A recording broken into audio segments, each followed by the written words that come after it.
गुजरात विधानसभा चुनाव और चुनाव की गंगोत्री कही जा सकती है क्योंकि प्रधानमंत्री नरेंद्र मोदी यहाँ से आते हैं, गृह मंत्री यहाँ से आते हैं और इस चुनाव की सरगर्मी में हम जानते हैं कि इंडिया की जो ग्रोथ स्टोरी है, क्योंकि इंडिया की ग्रोथ स्टोरी जो प्रधानमंत्री बार बार कहते हैं, उनके दो महत्वपूर्ण जो महकमे हैं वो अश्विनी वैष्णव जी के पास में है। दो बड़े इंफ्रास्ट्रक्चर के डिपार्टमेंट, एक रेलवे मिनिस्ट्री जहां इंडिया की ग्रोथ स्टोरी जहां से चलती है, और दूसरा टेलीकॉम जो कि एक आधुनिक जिसको कह सकते हैं कि पूरी दुनिया की जो क्रांति है वो टेलीकॉम पे डिपेंडेंट है। अश्विनी जी, बहुत बहुत स्वागत है आपका। आप ये बताइए कि सबसे पहले तो कि जो ग्रोथ स्टोरी है, जो हम जिस प्राइड की बात करते हैं, प्रधानमंत्री बार बार कहते हैं कि ग्लोबल फुटप्रिंट पे इंडिया का मैप स्ट्रांग होता जा रहा है, तो इस चुनाव के, गुजरात चुनाव के का आखिर नैरेटिव क्या है? देखिए, गुजरात के जन जन ने भाजपा पर बहुत एकदम अटूट विश्वास रखा, हमेशा अडिग विश्वास रखा है और भारतीय जनता पार्टी उस विश्वास पे हमेशा खरी उतरी है। चाहे सोशल सर्विसेज हो, चाहे इंफ्रास्ट्रक्चर क्रिएशन हो, चाहे इकोनॉमिक सर्विसेज हो, हर एक क्षेत्र में भाजपा जनता के साथ खड़ी है। जनता के साथ अटूट विश्वास को, जनता के विश्वास को उन्होंने अपने कार्य में परिणत किया है। आप देखेंगे, डबल इंजन की सरकार ने गुजरात को आज दुनिया भर के सामने एक रोल मॉडल बना के रखा हुआ है। जिस तरह से माननीय प्रधानमंत्री जी ने, श्री नरेंद्र भाई मोदी जी ने जिस तरह से देश की इकोनॉमी को ऊपर आगे लेके गए हैं, देखिए 2014 में भारत की संख्या अगर हम दुनिया की रैंकिंग में देखते थे तो 10वें नंबर पे थी, आज 5वें नंबर पे है। कितने बड़े बड़े देशों को पीछे छोड़ के आज ऊपर पहुंचे। तो ये जो चाहे गुजरात हो, चाहे केंद्र में हो, ये जो डबल इंजन की सरकार है, इस सरकार ने, भाजपा की सरकार ने गुजरात के जन जन का विश्वास मजबूत बनाया है। तो इस चुनाव में एक तरह से कि जो प्रधानमंत्री का जो डेवलपमेंट किया हुआ काम है, चाहे वो सेंटर में हो या गुजरात में हो, क्योंकि गुजरात में लंबे टेन्योर तक उन्होंने चीफ मिनिस्टर का भी पद संभाला, तो वो एक मुख्य मुद्दा है। और आपको लगता है कि जो प्रतिद्वंदी है, एक आप बज क्रिएट करने की कोशिश कर रही है, वो कितना इफेक्टिव होगी प्रधानमंत्री के सामने? देखिए, प्रधानमंत्री श्री नरेंद्र मोदी जी ने राजनीति को एक नया आयाम दिया है। ये आयाम है सेवा का आयाम, ये है सुशासन का आयाम, ये है गरीब कल्याण का आयाम। भाजपा की राजनीति अंत्योदय की राजनीति है। किस तरह से राष्ट्र प्रथम, सदैव प्रथम और अंत्योदय को फोकस में रखते हुए हर कार्यक्रम, चाहे आप शुरू से देख लो, आप अगर देखेंगे उज्ज्वला के पीछे क्या सोच थी? उज्ज्वला के पीछे ये सोच थी कि किसी भी माँ के आंख में धुएं के कारण आंसू नहीं हो, धुएं के कारण आंखें काणी नहीं हो, ऐसी परिस्थिति नहीं आए जिसके के कारण। तो ये जो सोच है ना, ये सोच बड़ी एक विरल सोच है, बहुत अलग सोच है। किस तरह से घर घर में शौचालय का निर्माण, माताओं के स्वाभिमान की बात, किस तरह से आज ऐसा बड़ा भागीरथी कार्यक्रम लिया हुआ है कि हर घर तक नल से जल पहुंचाना। तो ये सब जो कार्यक्रम है, ये सारे अंत्योदय के कार्यक्रम है। ये कार्यक्रम जमीन पे पहुंच रहे हैं, ऑलरेडी बहुत सारे पहुंच चुके हैं। तो लोगों को विश्वास है, मोदी जी जिस तरह से राष्ट्र को आगे लेके जा रहे हैं, उस चीज़ पे लोगों का भरोसा है। इसमें कहीं पर भी आम आदमी पार्टी की बात को लोगों में कहीं कोई विश्वास नहीं है और इसको जो जो काम देखा है लोगों ने, उसके ऊपर ज़्यादा विश्वास है। नड्डा जी ने कहा कि ये सिर्फ गुजरात की प्राइड यात्रा नहीं है, गौरव यात्रा नहीं है, बल्कि भारत की गौरव यात्रा है दुनिया के फुटप्रिंट पे। आप चूंकि दो बड़े इंपॉर्टेंट पोर्टफोलियो संभालते हैं, अगर पहले रेलवे की बात करें तो रेलवे में आप क्या क्या नए इनिशिएटिव इस समय लेकर आ रहे हैं? जैसे कि आपने नई ट्रेन जो शुरुआत की है, उसके कोचेज, उसकी गति, इसके अलावा जो रेलवे का मॉडर्नाइजेशन आप कर रहे हैं, बहुत सारे प्लेटफॉर्म का, बहुत सारे स्टेशन का, तो नए इनिशिएटिव क्या कर रहे हैं जिससे कि इंडिया की ग्रोथ स्टोरी आगे बढ़े? स्टेशन करीब करीब 200 स्टेशन देश भर में एकदम पुनर्निर्माण हो रहा है, रीडेवलपमेंट हो रहा है। एकदम मॉडर्न स्टेशन, शहर के दोनों हिस्सों को जोड़ना, शहर का एक केंद्र बनाना। प्राइम मिनिस्टर साहब का विजन इसमें बहुत क्लियर है, शहर का सेंटर बने, सिटी सेंटर बने स्टेशन।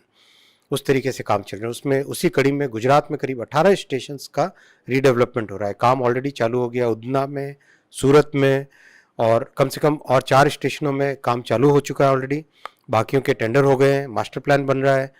बहुत ही अच्छे तरीके से भारत की हेरिटेज को ध्यान में रखते हुए स्टेशंस बन रहे हैं। बुलेट ट्रेन का काम गुजरात में करीब करीब 92 किलोमीटर्स के पिलर्स बन चुके हैं, उसके ऊपर गर्डर अब लग रहे हैं, ट्रैक लगने लग जाएंगे बहुत जल्दी, बहुत तेजी से काम चल रहा है। वंदे भारत एक्सप्रेस अपने आप में एक अनूठी गाड़ी है, जिस गाड़ी ने अपने रेल यात्रा को पूरी तरह से एकदम ट्रांसफॉर्म कर दिया। ये पीएम साहब का विजन था कि हमारे कॉमन पैसेंजर्स को किस तरह से वर्ल्ड क्लास ट्रैवल की सुविधा मिले, उस भावना को रखते हुए वंदे भारत को भारत में डिज़ाइन किया गया, भारत में बनाया गया। आत्मनिर्भर भारत की बहुत बड़ी मिसाल है। तो हर एक रेलवे ट्रैवल का हर एक आयाम को ट्रांसफॉर्म किया जा रहा है। साथ ही साथ टेलीकॉम में 5G सर्विसेज स्टार्ट हो रही है। 5G सर्विसेज से दुनिया में एक बिल्कुल हेल्थ केयर सेक्टर में, एजुकेशन सेक्टर में, एग्रीकल्चर में, लॉजिस्टिक्स में एक अद्भुत बदलाव आएगा।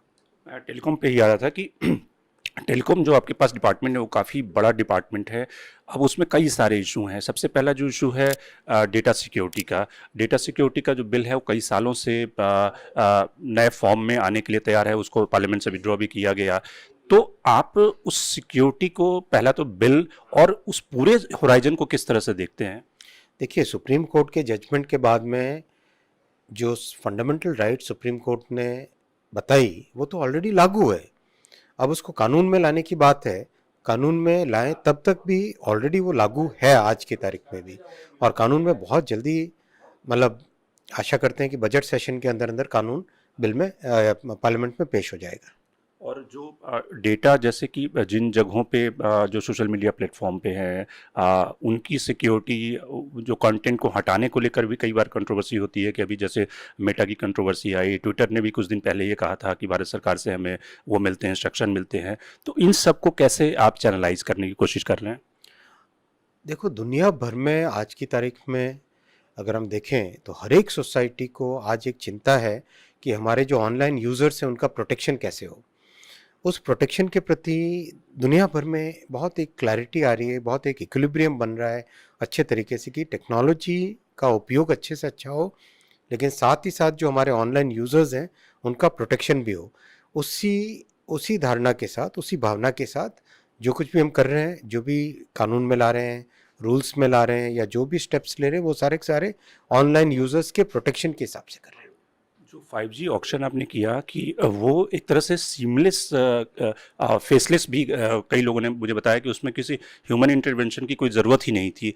तो आप जो आपके पास ऑक्शन सेव आया वो एक्सपेक्टेड लाइन पे था, या आपको लगता था कि और इससे बेटर हो सकता था?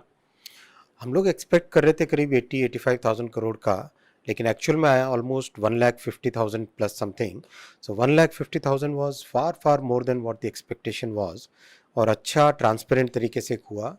बहुत ही फास्ट रैपिडली स्पेक्ट्रम का एलोकेशन हुआ, हार्मोनाइजेशन हुआ। तो ये चीज़ें सारी की सारी, प्राइम मिनिस्टर साहब ने कहा कि टेलीकॉम सेक्टर में हम लोग दुनिया में लीडरशिप की पोजीशन में आने चाहिए। उसी फिलॉसफी से सारा काम हो रहा है। जो 4G 5G का टेक्नोलॉजी स्टैक बना है एंड टू एंड, आज दुनिया में केवल 5 देश ऐसे हैं जिनके पास ये टेक्नोलॉजी का स्टैक है। उसमें भारत अब एक बहुत बड़ी ताकत के रूप में उभर रहा है। तो ये सब चीज़ें, BSNL का रिवाइवल, BSNL के रिवाइवल के लिए 1,64,000 करोड़ का पैकेज दिया है, और BSNL में पूरी एकदम नई एनर्जी के साथ काम कर रहे हैं। देश में करीब करीब जितने भी अनकनेक्टेड गाँव थे उनको कनेक्शन के लिए करीब करीब 40,000 करोड़ रुपये PM साहब ने सैंक्शन किए हैं। तो digital inclusion, inclusive growth, technological leadership, बहुत ही ट्रांसपेरेंट तरीके से काम करना, बहुत सारे रिफॉर्म्स एक एक करके, पहले स्ट्रक्चरल रिफॉर्म्स हुए, लीगल फ्रेमवर्क चेंज हो रहा है, अब कुछ प्रोसीजरल रिफॉर्म्स अगले 10-15 दिन के अंदर अंदर और अनाउंस होंगे। तो इस तरह से काम, एक PM साहब ने जो टारगेट दिया है कि टेक्नोलॉजी और रेगुलेशन दोनों में भारत का सिस्टम ग्लोबल बेंचमार्क बने, दुनिया आके देखे, भारत से सीख के जाए, दुनिया भारत को कॉपी करे, उसी एम के साथ, उसी ऑब्जेक्टिव के साथ काम करें। धन्यवाद। अंतिम सवाल कि आप चूंकि 27 सालों से बीजेपी गुजरात में है, आपको लगता है कि कई बार एंटी इनकम्बेंसी भी सरकार की होती है, या फिर बीजेपी ने वो सारी जो एंटी इनकम्बेंसी के फार्मूले वगैरह थे उन सब को खत्म कर दिया, अब भरोसा नहीं, भाजपा और सरकार, ये जो नारा है इस पे जनता विश्वास करेगी?